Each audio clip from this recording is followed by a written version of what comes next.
ముందుగా ఒక ఉత్తమ అశ్వాన్ని స్వీకరించండి మహారాజా. ఆ అశ్వమే నీ ధర్మరూపణకు ప్రతీక. దశరథుడు తిరిగి రాజమహల్ వైపు సాగాడు. తన కళ్ళల్లో జ్యోతి ఉంది, తన మనస్సులో భక్తి ఉంది. వెంటనే సుమంతుణ్ణి పిలిపించాడు. సుమంత, మనం అశ్వమేధ యాగం ప్రారంభించబోతున్నాం. వెంటనే వశిష్ఠ మహర్షిని, బ్రాహ్మణులను, ఋత్వికులను, సంయజ్ఞుని అందర్నీ పిలిపించు అని చెప్పాడు. కొద్ది గంటల్లోనే రాజసభలో అన్ని ఋత్వికులు, మునులు, వేద పండితులు ఒకచోట చేరారు. పవిత్ర గంధం, కర్పూర సువాసన, వేదఘోషలతో గాలి ప్రకంపించింది. దశరథుడు వారందరినీ గౌరవంగా ఆహ్వానించాడు. తన కళ్ళల్లో ఒకే ప్రశ్న, ఇది సఫలమవుతుందా అని. అప్పుడు వశిష్ఠుడు చిరునవ్వుతో తల ఊపాడు. మహారాజా, ధర్మానికి నీవు సంకేతం. ఈ యజ్ఞం నీకు ఫలిస్తుంది. నీ వంశం వెలుగుతుంది. నలుగురు పుత్రులు నీకు జన్మిస్తారు. వాళ్ళు ప్రపంచానికే ఆదర్శమవుతారు అని పలికారు. దశరథుని హృదయం ఆనందంతో నిండిపోయింది. కన్నీళ్లు జారిపడ్డాయి. కానీ అది దుఃఖంతో కాదు, అవి ఆనంద బాష్పాలు. అతను తల వంచి వశిష్ఠునికి నమస్కరించాడు. వెంటనే యజ్ఞ ఏర్పాట్లకు మంత్రులను నియమించాడు. ఆ యజ్ఞభూమి వైపు చూస్తూ అతని హృదయంలో ఒకే వాక్యం మారుమోగింది, ఇదే నా వంశ పునర్జన్మానికి ఆరంభం. వసంత ఋతువు మళ్ళీ అడుగుపెట్టింది. ప్రపంచం మెల్లగా మళ్ళీ పుష్పించినట్లుగా కనిపిస్తోంది. ఈసారి అయోధ్యలో పూసిన పుష్పాల కన్నా ప్రకాశవంతమైనది దశరథ మహారాజు మనసులో కలిగిన ఒకే కోరిక. అదే పుత్ర సంతానం అనే ఒక ఆత్మీయ ఆశయం. ఒక సంవత్సరం పొడవునా యజ్ఞానికి కావలసిన ప్రతి ఏర్పాటు జరిగింది. మరలా వసంతం వచ్చింది. ఒక కొత్త శకం మొదలయ్యే ఆ క్షణానికి సాక్షిగా దశరథుడు యజ్ఞశాలలో అడుగుపెట్టాడు. పురోహితుల ముందు నమస్కరించాడు. మీరందరూ వేదోక్తముగా, నిర్విఘ్నముగా ఈ యజ్ఞం జరిపించండి అని ఆరాధనతో ప్రార్థించాడు. వశిష్ఠుడు స్నేహభావంతో చిరునవ్వు చిందించాడు. మహారాజా, మీ కోరిక నెరవేరుతుంది. ఈ యజ్ఞం మీ వంశానికే ఒక కొత్త వెలుగు తెస్తుంది. వశిష్ఠుడు అన్ని వర్గాల వారిని పిలిపించాడు. ఇది కేవలం యజ్ఞం కాదు, ఇది ధర్మ సమ్మేళనం. ఎవరికీ అసౌకర్యం కలగకూడదు, ఎవరి హృదయం బాధపడకూడదు. తర్వాత వశిష్ఠుడు మంత్రి సుమంతుణ్ణి పిలిచాడు. సుమంత, భూమండలమంతా పుత్రకామిష్టి యాగానికి సాక్షిగా రావాలి. మిథిలారాజు జనకునికి స్వయంగా ఆహ్వానించు. కాశీ, కేకయ, అంగ, సౌరాష్ట్ర ప్రతి రాజును సపరివార సమేతముగా ఆహ్వానించు. ప్రపంచం నలుమూలల నుండి రాజులు వచ్చారు. ప్రతి ఒక్కరూ తమ దేశ రత్నాలతో, విలువైన మనులతో అయోధ్యకు చేరుకున్నారు. అయోధ్య ఆ రోజున స్వర్గంలా మెరిసింది.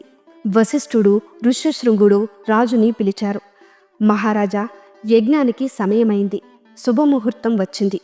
ఆ క్షణం దశరథుడు తన భార్యలతో కలిసి యజ్ఞశాలలో అడుగుపెట్టాడు. భూమి సుగంధించింది. గాలి స్తబ్దమైంది. అశ్వమేధ యాగం ప్రారంభమైంది.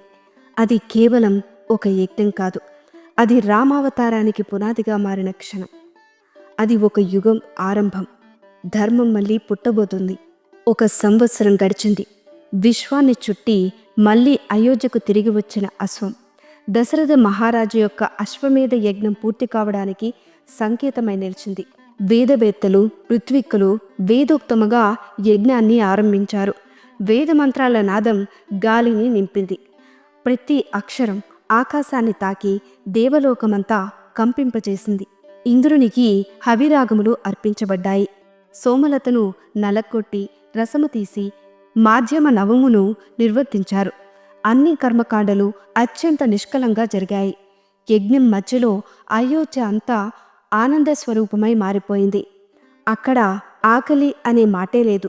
ప్రతి బ్రాహ్మణుడు, ప్రతి అతిథి తృప్తిగా భోజనం చేసి పుత్రవంతుడివై కావాలి రాజా అంటూ ఆశీర్వదించారు.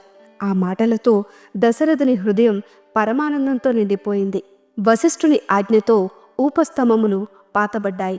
బిల్వవృక్ష కర్రలు, చంద్రకర్రలు, దేవదారు కర్రలు ప్రతిదీ వేదోక్తంగా పాతి బంగారంతో అలంకరించబడింది. వాటి మీద రంగురంగుల వస్త్రములు ఆకాశంలో ఊగుతున్నాయి. ఆ వేదిక గరుడాకారంలో నిర్మించబడింది. అందులో రాజు దశరథుడు, ఆయన భార్యలు కూర్చున్నారు. పక్కనే అశ్వం కట్టబడి ఉంది.